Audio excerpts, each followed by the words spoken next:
You're listening to the Toolstation Western League podcast with Ian Knockholds and Tom Hiscott. Welcome, listeners, to the Toolstation Western League podcast with me, Ian Knockholds, and I'm delighted to be joined on the line by Tom Hiscott, the author of the Bulletin. Hello, Tom. How are you? Yeah, I'm doing well, thanks. How about you? Very good. Very good indeed. Now, of course, you were indulging your other love, weren't you, at the weekend? You were not you were footballing of the pigskin variety. Absolutely, yeah. On the whim a little bit, we a couple of mates made a last-minute decision to go and watch a bit more American football on Sunday at the lovely Wembley Stadium. So that was good. Yeah, Houston won a bit of a one-sided win over Jacksonville, but yeah, it was good. Good day out, stayed dry, and saw some superstars of the NFL, which is always nice. So yeah, it was good afternoon. Well, good day on Sunday.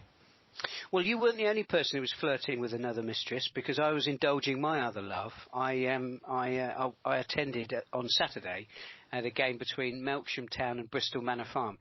Now, I could try and bring this back to the Western League by saying, of course, it wasn't that long ago that the two sides were in our league, but of course they have moved on now to the Southern League. So I feel like I've been caught. I feel that is my infidelity now in the public domain. I can make up for it, though, because in the midweek I attended the game between Westbury and Longwell Green, the Les Phillips first round tie. I took my daughter; she fancied a little bit of midweek football under the lights, and we had a really pleasant time there.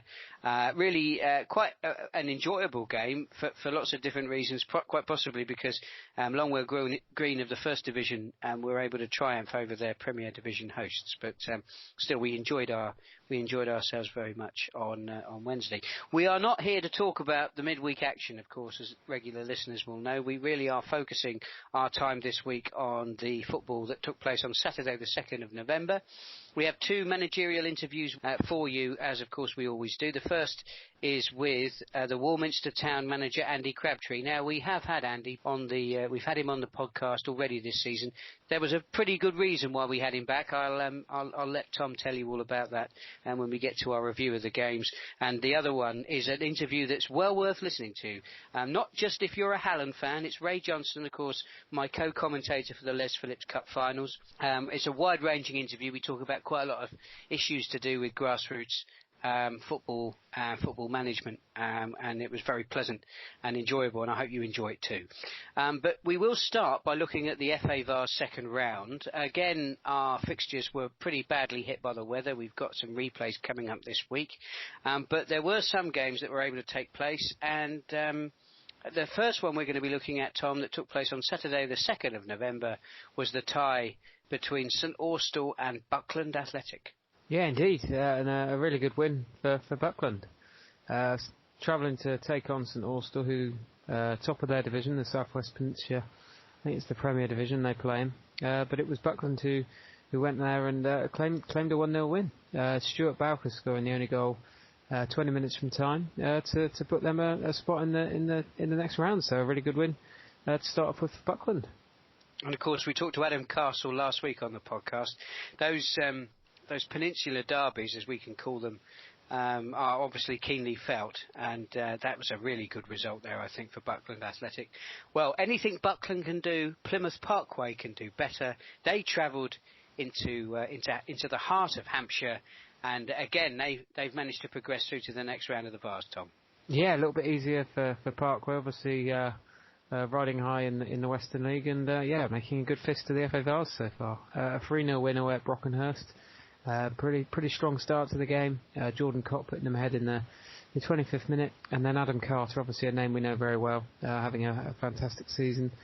He doubled their advantage just before the break, and then after half time it was Tegan Rosenquist, one of the great names in the Western League. He came on and scored from the substitutes bench 15 minutes from time to wrap up victory for Parkway. So a 3-0 win away at Brockenhurst. Excellent stuff. And now the third and final game in the FA Vase that went ahead involving Western League sides was Warminster Town. They were at home to AFC Porchester of the Wessex League, and in fact a league above the league that Warminster Town play at. But that didn't put off the men from Wiltshire, and it was another fantastic cup performance for the Red and Blacks. Yeah, I mean, we know they're pretty capable of these sort of results, but a 3-1 win home to Portchester, probably beyond their wildest dreams, I would say. A good first half. Francois Allen and Jack Millock putting them in control, and then they pushed on after break, managed to hold Portchester at bay, only conceding once, and booking a spot in the next round. I think they have another away tie on the cards after this good home win, but it was a 3-1 victory, and really good result for Warminster. Now, we've already had Andy Crabtree on the podcast this season, but I thought it was really worth getting back Andy to talk about that game on Saturday, because it's not often that we see teams from our First Division progressing this deep into the FA Vase competition. So another fantastic win against a very strong opponent. I started by asking Andy how much he knew about Portchester before the game. I'd heard varying reports on them, so I knew what to expect.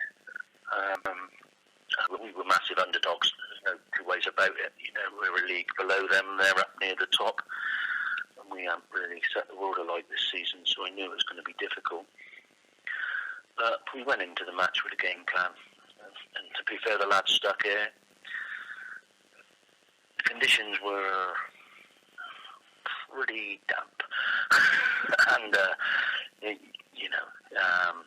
was a sticky old pitch. But obviously, we adapted to it, and we didn't let them settle into it. I know they were a passing team, and they like to get it down and play.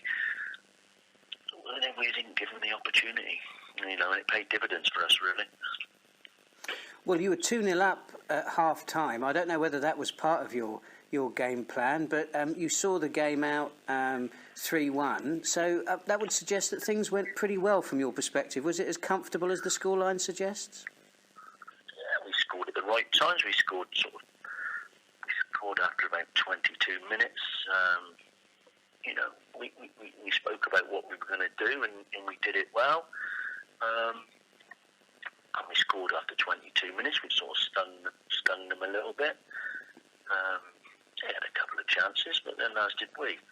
And then we scored just before half-time, which really was a bonus. There wasn't many chances in the first half, but we scored just before half-time, and it gave us that little bit of impetus coming out for the second half, and then we scored within 10 minutes. So, 3-0 up, and we were happy. It's just game management, and so we did concede a goal, which was not pleasing, but everyone put a good shift in. I couldn't have asked for more from the players. They did everything I asked of them, so credit to them. Well, a good performance without question, and of course it was great to see such a huge crowd as well cheering you on. So hopefully you'll be able to continue what's been a very impressive season, in the terraces for Warminster fans, and I know it means a lot to your club. I was disappointed, however, to read some of the comments on social media from Portchester, it has to be said, suggesting that there were some issues on the day with the home fans. I know you responded yourself on social media, but I know that the reputation of Warminster Town Football Club is something that is very close to your heart. It's something that we've spoken on a number of occasions in the interviews that we have done on the podcast.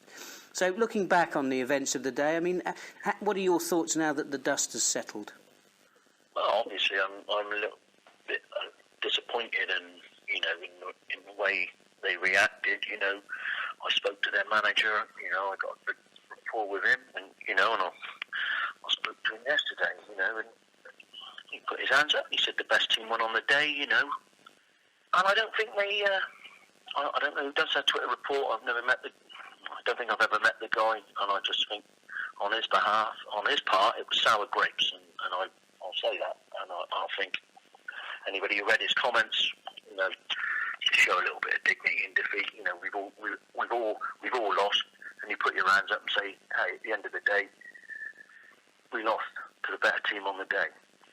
Let's turn our attention back to the important business of the Vase, and of course we've had the draw, and you've been drawn away either Petersfield or Roman Glass St George, of course, one of our own Western League clubs. Have you got a preference? I think there's a few at the club would like a nice day out. Probably Petersfield is a longer trip. I think Petersfield is on the same level as us in the pyramid, so I think that would be preferable. I mean, Roman Glass just won the award for being the top form side in the Premier Division, so we'll have a work cut out there. Although I don't think we'll have a problem with the rain because it's an artificial pitch. So. Well, it wasn't that long ago, of course, that Roman Glass were in the First Division, and your form in the Vase in particular would suggest that you're not fearing anyone at the moment. So I suppose whichever side you end up facing in the next round, it will be, as you say, a fantastic away day and a great occasion for your club, and one that the players show every sign of getting up for. Yeah, we've really let ourselves down in the league this year. We came into the season with high hopes. We finished so well last year, but anybody involved in football knows no two seasons are the same. Virtually everything that could have gone wrong went wrong pre-season, and when we coughed and spluttered, we won one, we lost one. Some of them games we should have won. And I'll be honest with you, I'd swap any one of our Vase wins for the points in the league, because at the end of the day, that's what we'll be judged on. Not, people will this will be long forgotten come next April. It's where you finish in the league. And, from my point of view, that's our priority, and we just enjoy this as an extra bonus. Do you think your good run in the Vase has been a bit of a distraction for the players? No, not at all. Not at all. We've played our best football in it. Certainly against Alsford and Saturday, I didn't think we played particularly well when we played the East Coast Vits from the Isle of Wight, but we ground out a win. We've let ourselves down, in the league, and simple as that. We've made too many mistakes, and we've killed ourselves, really. The First Division, though, this season is as helter-skelter as it's ever been. So a couple of wins could make a big difference to you. I mean, you've got Bishop Sutton, weather permitting, up next on Saturday, and then in a week after that, you take on the league leaders Cairn Town. Now, given that Cairn are, of course, a Wiltshire rival, do you think that game, that derby match, might bring out the sort of that cup form that you've been exhibiting so well in the Vase? I don't hope so. I mean, we played Portishead in the cup in the week, and we beat them 5-0. So, I know what they can do. I know what we're capable of. And to be fair, we've stuttered. We've had players suspended. We've had injuries, and now we're close to getting everybody back. There's a few still, with little injuries, but we're close to getting everybody back to full strength. And you need your big players there, don't you? When it matters. And I think, to be fair, last season, up until after Christmas, really, we coughed and spluttered and didn't really set the world alight. And then we just hit a run of 4. For the second half of the season, we'd have produced half of that in the first half of the season. We'd have finished in the top 4. So maybe we can start a month or so earlier this year and start getting some consistency in our performances. Because, we all know games are won and lost by how many goals you concede and how many you score. When you've got to score 3 goals every week because you're chipping in 2, which aren't necessarily scored by the opposition, we're gifting them, it makes it very difficult to win games.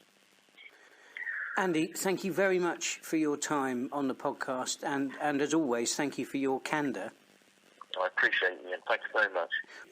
I don't have the statistics to hand, and I won't pretend to make them up because I look stupid. But I think I have done enough exploring to know that it is not often that a First Division side in the Western League progresses through to the third round of the FA Vase.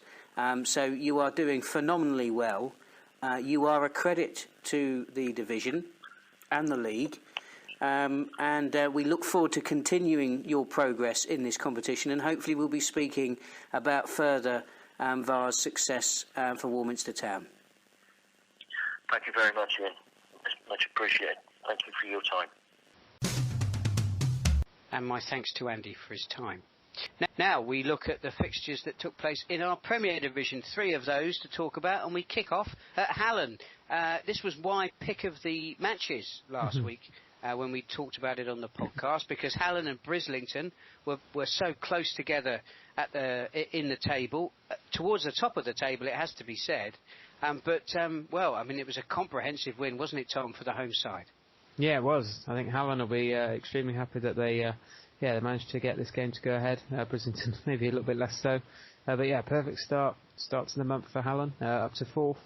A 5-0 win over Brislington. It was Aaron Robbins who scored the only goal in the first half, 30 minutes from time. He's having a pretty good time of it at the moment, scoring more often than not. And it was him who then struck again early in the second half to double their advantage. So a pretty good start to the month for him. I think Brislington actually had a man in the sin bin during the time when the second goal went in, and it was a bit of a tough afternoon for them during the second half. And there was a red card soon after, but then the game taken over by Sasha Tong. 15 minutes to produce a perfect hat-trick, left foot, right foot, and then finish with a header. So capitulation a little bit for Brislington. I think they have, as I say, down to 10 men, and Hallen, proving to be a really good afternoon for them in front of goal. 5-0 victors. Well, a 5-0 scoreline between, as I said before, what I believe to be 2 pretty evenly matched sides. So I started by asking Ray Johnson, of course, an old friend of the podcast, whether he felt that scoreline was a fair reflection of the game. I think the first half was tight. The second half, it wasn't much of a contest, if I'm being honest. We knew that Brislington had a couple of hot-headed players, and with the introduction of the sin bin, we used a little bit of that knowledge of the opposition to our advantage. They got one of the players sin binned. We scored a couple in that time, and went on to complete a thoroughly professional job. Well, we'll have a chat about sin bins in a minute, but going back to that game, that's put you up to 4th in the league. So you must be happy with the start you've made this season. Do you know what? I'm not over the moon with the start, because we've left some daft points behind. I don't think 4th is our natural position. I think by the time Bitton, Tavistock, et al. Catch up, I think we'll probably end up near a sort of 7th, 8th when everybody sort of overtakes us with their games in hand. But that said, for the squad that I've got now, I think 7th, 8th is the bare minimum of what I'd like us to be. Well, you are up in 4th. Yeah, so does that make? I'm just wondering whether that makes Hallen the Leicester City of the Western League. Well, I don't know about that, but we're looking up rather than behind, which is a nice position to be in. And we're just enjoying each win as it happens. Obviously, football, we thought we cracked it before, and then we come up with a disappointing result away at Bridport. So, which looked worse as the next few good results came in afterwards. But things like that happen in football. You think you've cracked it, and it kicks you in the you-know-wheres. Well, if you are the Leicester City of the Western League, then who do you think the Manchester City and the Liverpool are? Well, Plymouth will take some beating this year, and I've got no doubt with with the structure they've got in place and the resource. I've no doubt that Plymouth will go and win it. God knows who else would be up there. I mean, it's going to be tight. Bitton should be up there and thereabouts. The teams that have come into our league from Peninsula land aren't here to make up the numbers, are they? They're here with a keen eye on going straight through. So, and I've not actually seen Exmouth yet, so I can't comment on them. Tavistock are a strong outfit, though. So I'd imagine come the end of the season, when all the games level out, I'd imagine those sort of teams will be, and Bradford, don't forget, those kind of teams will be up there at the end of the season. Now, you're going well in the Les Phillips Cup as well. Is that an attempt to get out of commentating on the final? If we get in the final, can I do both? Well, that would be unprecedented, highly entertaining and highly irregular. I've got a feeling that for the integrity of the competition, the league may take umbrage on that. But fair enough. It would be. Please don't let that stop you trying to get to the final, because that's the other thing, isn't it, about a cup competition? We are seeing some surprising results in the Premier Division. I think the form book hasn't quite settled yet. I mean, you've mentioned your own surprising results as well as some of the other sort of big hitters. So, realistically speaking, could Hallen have a good run in that competition? As a manager, I've never ever done well in any of the cups. I've always struggled. So, and for absolutely no reason, I can't understand why, really, apart from probably lack of managerial ability. But as far as I'm concerned, we want to win every game, and football as a whole, you know as well as anyone, it's about momentum, and winning, losing becomes a habit. So we took that game at Devices on Tuesday before, and with every intention of going and winning it, and we managed to win it in good fashion, and we await the draw now, see what we get. It all depends on the draw. If we get stumped away to a Plymouth or a Tavistock or an Exmouth midweek, then obviously the sort of side that you might be able to get together for the fixture is it might not be the strongest we can get, but we'll cross that bridge when we come to it. Well, that's a wonderful segue into my next question, actually, because I can remember our last interview, we talked about player availability, and I know that one of the aspects that was on your mind at that time was these long midweek trips. I mean, how are you finding player availability this season? Well, this year I've got a stronger squad, so hopefully we can swallow some of that. If I'm being honest, we're already awaiting a Tavistock rearrangement, which will be a midweek. We've been told. We're already braced for one. In terms of the other midweek ones, we haven't had I think Devices was the furthest midweek we've had so far. Or Westbury. Not quite sure how the crow flies on either of them, but yeah, certainly we've had a couple, but. If they're part of the league, we've all got to be prepared to take it on, to be honest. I mean, you've been involved with the Western League for quite some time, and of course, with other clubs as well. I know you were involved with Radstock, and you won the league, of course, at Odd Down. I mean, over the time you've been involved with the Western League, do you think that the issue of player availability has become more difficult for managers to cope with? Well, it's always hard. It's always hard because many years ago, when I started playing in the Western League, it was more cash-rich, shall we say. There was like the big hitters of Bideford, Taunton, Chippenham, Mangotsfield, Poulton. All these big hitters that you see in the Southern League Prems now. They were obviously big players in our league. So it was obviously, with the leagues watering down over the years, obviously, county league level players now. Back then are probably sort of Western League players now. So, you're trying to, and with that comes the sort of level of availability due to the finance. If I'm paying someone £10 a game and I'm asking them to go down to Tavistock when they could be earning £200 a day doing their day job, unless they, I don't know what each individual player's financial situation is at home. So you don't know what that means to them. Do you know what I mean? So But if you're paying them 150s, like 150s, it's less of a decision that they have to make. Do you think that this issue of, you mentioned in that answer the watering down of the league. I mean, I look at the sort of the long-term future of men's 11-a-side football, Saturday afternoon football as we know it. Do you think that there's an issue there that the FA need to address in terms of the depth of the league? And looking back on your own experience, it wasn't that long ago that you were playing, and now you're managing, so you've got quite a good handle on how that situation has developed over recent years. Well, if I'm being honest, I think that the league this year actually is probably as strong as it's been in terms of depth for quite some years. I mean, as I alluded to earlier, with the more teams from like Peninsula land coming up, I think the quality of the Premier League this year is as strong as I've known it for many, many years. I mean, we can all be after timers and say, oh, it was better in my day with your walking sticks and your Zimmer frames and stuff. But actually, as relevant as that might be, we've got to look forward, and I think that the strength of the Western League this year is really good. Well, that's excellent to hear. Now, one of the other themes of our previous conversations has been the rule book, and I know you're a man who walks the line, to coin the phrase.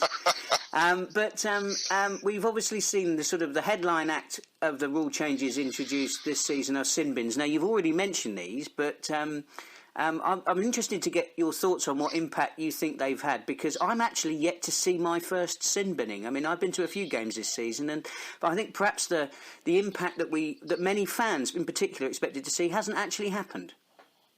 I think that the sin bin rule for dissent is a fantastic idea.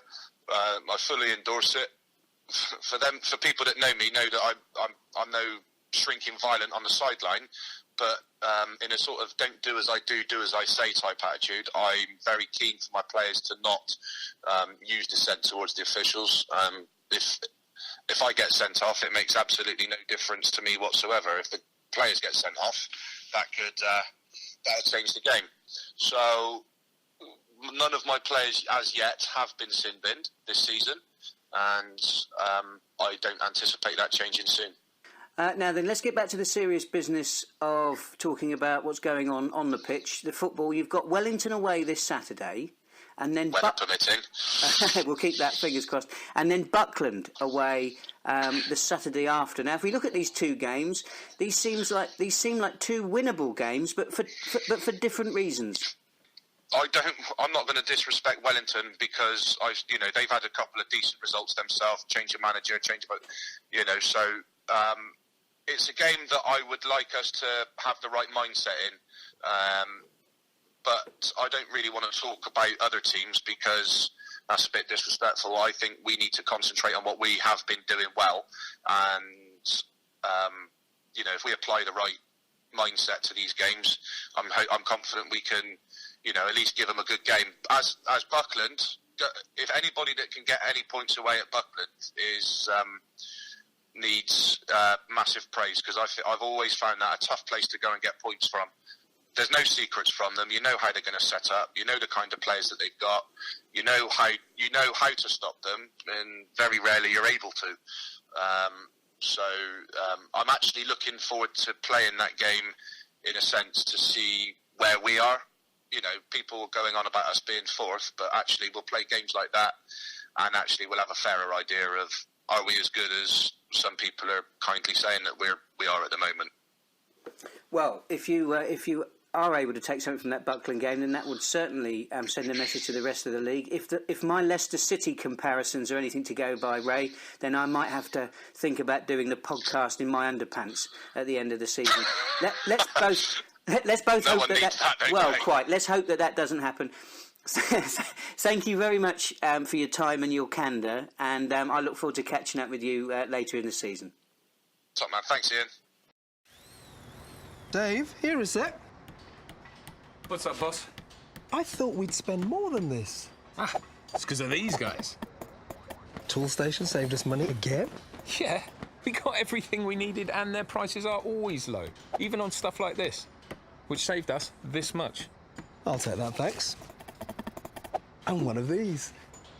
Trade quality products at prices that are hard to beat. Another helping hand from Toolstation. Now we move on to Keynsham Town, and they had a hard day at the office against the White Horsemen of Westbury United.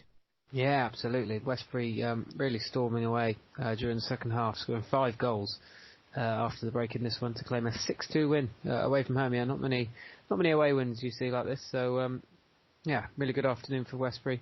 It was a slightly earlier kick-off. I think it was about 2 o'clock. I think so. Yeah, a bit earlier, and Callum Demkiv putting the home side ahead before then doubling his tally soon after the break to make it 2-0. From there, yeah, Westbury pretty much strolled to victory. Joe Stradley making it 3 before Matt Long then pulled a goal back for Keynsham. But then it was Westbury again in the final quarter, adding more gloss to the scoreline. Ricky Holbert and Sam Jordan, he scored twice in the closing stages to close out a 6-2 victory. And finally, in the Premier Division, Shepton Mallet, who started, of course, this season incredibly well. They were taking on Wellington, who didn't.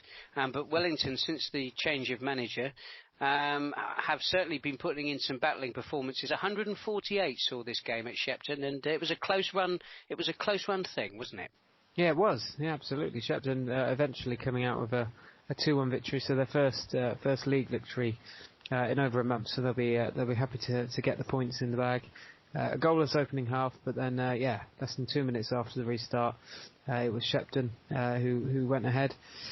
But then Wellington managed to get back on level terms. As you say, it was a tough afternoon for Shepton. They certainly didn't have it all their own way. Wellington, not the greatest league position, of course, but as you said, they are picking up a little bit of form recently. So managed to level things for Luke Boyle.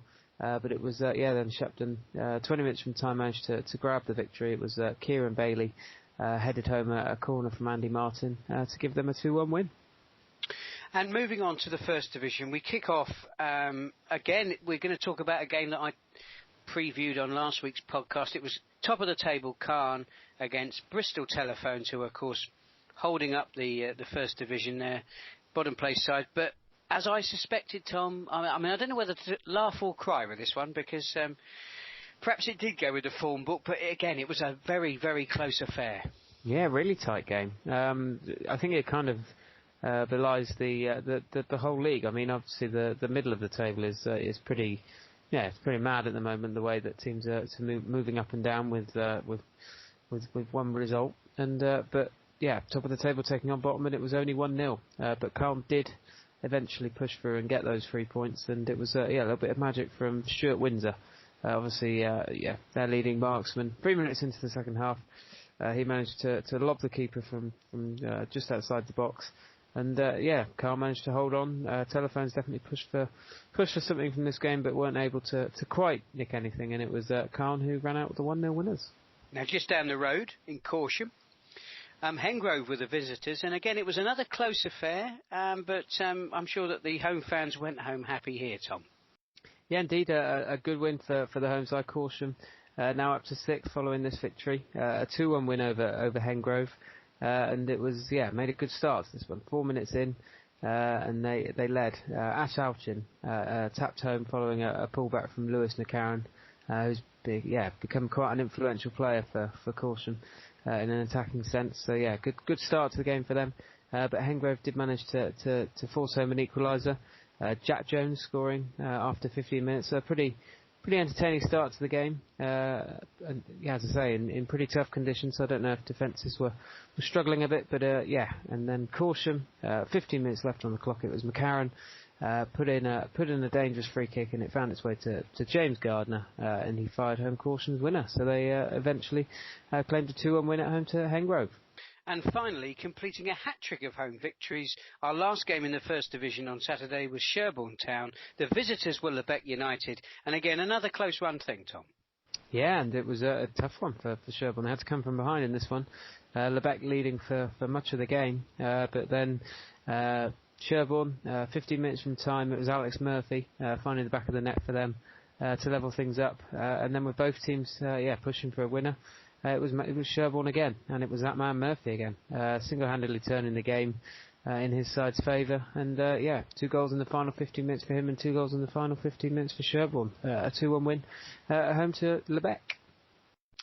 Now, normally we move on to the up-and-coming fixtures, but we do have one more game to talk about. It was a game on Sunday, the 3rd of November. It was another FA Vase match, and this time it was between Thornbury Town and our very own Cribs, and Cribs left it late, Tom. They did, requiring extra time, but they'll be mightily impressed. Let me do that again. Yeah, indeed. Cribs coming, using extra time to get through their tie away at Thornbury. A 3-1 victory following the extra 30 minutes, but that made it 4 out of 4 in the Vase for our teams this weekend. So, brilliant weekend for the Western League as a whole. Jake Hodgson putting them ahead on the hour mark, but then Thornbury did manage to grab an equaliser 7 minutes from time. It was Brandon Benjamin, I think, scoring for them to send the game to the extra period. But it was Cribs who managed to push on, rebounding pretty well from that late blow they suffered. But Jordan Yeo forcing an own goal within 60 seconds of the restart to restore their lead. And then in the 119th minute, so probably running out the clock a little bit, Cribs managed to push forward, and it was Ethan Felton. Pretty good finish from him, and made it 3-1. And Cribs booking their spot in the third round. Well, having finished then on a high note with the FA Vase, Tom, the draws happened. It happened at the beginning of this week. Who have our sides drawn in the competition? Yeah, so obviously there's quite a lot of oars, as in, you know what I mean, oars still there because of games which were called off, but most of the teams that won on the weekend seem to be away at a couple of options. So Warminster Town, their reward for a fantastic victory is a trip to either Petersfield Town or Roman Glass St George. Buckland might have to travel far for their tie. They take on either Tavistock or Exmouth. Plymouth Parkway, they travel to take on Hamworthy United. And then Cribs, for their victory over Thornbury, they will travel to take on either Bitton or Fairford Town. So four away ties for the teams that are so far through, but still, a couple of our teams obviously had games called off at the weekend who are also still in the hat. That's Bridgewater, Bradford, Bitton, who I just mentioned, of course. And they some of those teams still there. Hopefully they can join them in the third round. Excellent stuff. Now we've got FA Vase games going on in midweek. We can't. There's not much point us talking about them on the podcast. What we can say though is that the fixture schedule has changed somewhat, hasn't it? For the weekend's games, we normally review your excellent bulletin, of course, as many people do. They download it every single week, but. The fixtures have changed at the weekend, and can you bring us up to date, Tom, with what that means? Because there's been some league game changes based on some Les Philip Cup games that have been rearranged. Yeah, indeed. So the bulletin a little bit of misinformation, but a couple of late changes, as you say, to the schedule. So now looking ahead to Saturday the 9th of November, which is obviously coming, both 3 o'clock kickoffs. So we've got a pair of Les Phillips Cup first round matches which were postponed last week, I think it was, last midweek. So we've got Buckland hosting Cheddar and Tavistock taking on Cairns. So all 4 of their league ties this weekend have been pushed back. And apart from that, it's league ties. But definitely keep an eye on the website, because I think that's probably the most up-to-date place where you can find your fixtures for the weekend. As I say, the bulletin a little bit out of date, so a couple of Les Phillips Cup ties, but mostly Premier Division and First Division games this Saturday. Yeah, and of course it's well worth keeping up to date with the Western League website because of the postponements that we're getting from the weather at the moment as well, which have hampered not only the fixture list, but of course have impacted on our podcast every week. We will look ahead to those fixtures on Saturday the 9th of November, Tom, and which game in the Premier Division has caught your eye?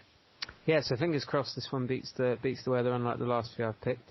I think so. In the Premier Division, I've gone for Westbury United, obviously a big 6-2 victory last weekend, taking on Roman Glass St George, who've had 5 wins on the spin. Really fantastic form for Roman Glass, and they obviously travel to take on a pretty confident Westbury team. So if that one gets the go ahead, fingers crossed, that should be could be a bit of a cracker, I think. Well, we heard earlier in the podcast that Ray Johnson isn't taking anything for granted with Hallen's trip to Wellington. I'm sure that will be a keenly fought affair. I'm going to go for Bradford Town against Shepton Mallet. Shepton started the season like a rocket. They've got no easy task away at Bradford. But if anyone can do it, the Somerset side have shown that they've got all the quality to really test the current league leaders. So I'm sure that'll be a really keenly fought affair. Now then, we move on to the First Division. And which game has caught your eye there, Tom? I've gone for a couple of top sides. Longwell Green versus Caution, 5v6, both doing pretty well. Obviously, Caution the good win on the weekend over Hengrove. Played a couple more than most of the teams around them, so could be caught by a few of the chasing pack, but both on 19 points. Pretty good game, I think, on the cards there. Well, I could go for Bishop Sutton against Warminster. Warminster definitely need to take their cup form into the league, but I'm going to go for Ashton and Backwell United against Radstock Town. Ashton and Backwell, of course, going very well in the league, as are Radstock. The other good thing about this match is that they are 2 footballing sides. So if you are looking for a game to watch at the weekend, I think you'll be very pleased with the way that both managers set their sides up there. I'm sure that'll be a really competitive affair, if it can beat the weather, most importantly. Now then, before we move on, I'm pretty sure we did the goal scorers last week, Tom, so should we have a quick look down the league tables, who's hot and who's not? Yeah, absolutely. Obviously, not loads of change because of the weather, but there has been a few league games recently. So we've got Bradford leading the way in the Premier Division. They've played 12. They've won 10 of those games. So obviously, doing extremely well. They've got 31 points. So they've built a little bit of a buffer. Plymouth Parkway in second. They've played 10 and they're on 25 points. We then got Bridgewater Town, played 12. They're on 24. Hallen, as I say, fantastic form for them, up to 4th, 23 points, and then a couple of sides on 21. We've got Exmouth, who've only played 9 matches, so quite a few in hand on some of the teams around them, and then Brislington, who played 15, so they're on 21 as well. So that's how the top of the Premier Division sits at the moment. The bottom, Chipping Sodbury, sitting there on 7 points. They've played 13 games. Bridport, 2 matches more played above them. They've played 15. They've only got 10 points. 3 sides on 10 points. That's Bridport, Odddown and Wellington. They could dearly do with a win. And actually, if we look at the bottom half a dozen places, they're pretty tightly packed, actually. A 1 win for those lower place sides could really lift them up the table. And of course we've got the likes of Roman Glass St George, who've been in fantastic form in recent weeks, and Tavistock, who we know are capable of causing an upset, and they're down towards the bottom of the table as well, largely because they've only played 8 and 9 games respectively. But if we look at the top of the First Division, then it certainly makes good looking for Cairn Town fans, Tom. Yeah, obviously, beating the weather on the weekend helped them, put a little bit of a gap between them and Wincanton. They've now played 12. They're on 26 points at the top. We've got as I've just mentioned, Wincanton. They've played 11. They're on 23 in second spot. You've then got Ashton and Backwell, who've also played 11 on 22, and Wells City likewise played 11, and they're on 20. So that's the top 4. But then you've got a whole raft of teams. A couple on 19 points, Longwell Green and Corsham, and then 3 on 18 points. You've got Radstock, Lebec and Sherborne. So incredibly tight, still incredibly tight, and plenty of points to play for. And at the bottom, Bristol Telephones still in 20th position in the First Division. But we heard from the Ashton and Backwell manager last week that Telephones, he thinks they're going to get out of it. So they're still a very competitive outfit. Bishop Sutton and Hengrove at the bottom of the table as well. They've got 9 and 7 points. 7 points for Bishop Sutton, 9 for Hengrove, and Devizes Town in 17th place. They're on 10 points, with Welton Rovers just above them, played 11. They've got 11 points. So again, the First Division incredibly congested, and really 2 or 3 wins can make a huge amount of difference in that division. We have been reviewing your excellent bulletin, Tom, as we always do. Where can the listeners find that? So that is on the Toolstation League website. There's a tab along the top which should take you to the most recent one, and then also about halfway down the homepage you can download it as a PDF, and it should be there, sort of every Sunday lunchtime, looking back on the week that has been. So that comes out every week, and that should be in a couple of places on the website. Excellent stuff. Now, normally, of course, we leave it there. And I thank you for your time. But before I do thank you for your time, I'm going to plug something that I've done, because this week I appeared... Yeah, thank you very much. I appeared on the Warminster Town Supporters podcast. If you want to listen to that, then have a look at Warminster Town WTFC Supporter on Twitter. You'll get a link there to their excellent podcast. They use it on or they promote it on the Anchor platform. I was having a chat with them, not about the Western League podcast, but about some articles that I've written recently for a couple of newspapers covering issues like the FA's grassroots survey, which is still very much open. And if you want to participate in that, you can visit your county FA's website. There'll be a link there, I think, until November the 8th. And that's designed to elicit feedback on the grassroots game from players, supporters, officials, referees, etc., etc. And also we had a little chat about the FA's reorganisation, which is not something we've necessarily dwelt on too much on the podcast to date, but I think it's certainly something that we'll be looking at in the new year when the FA conduct another mapping exercise to assess where they believe the reorganised leagues that will be taking place at steps 5 and 6. Of course, that's the level at which our First Division and Premier Division play. Which clubs will be affected by promotion, relegation, and of course lateral movement. I'm not going to dwell on those too much today, but if you want to hear what I've had to say to Roland Millward, of course a man that we've championed on a number of occasions on the podcast, then have a listen to that the Warminster Town Supporters podcast, and you can find that again at WTFC Supporter. That's on Twitter. Tom, thank you very much for your time. Pleasure as always.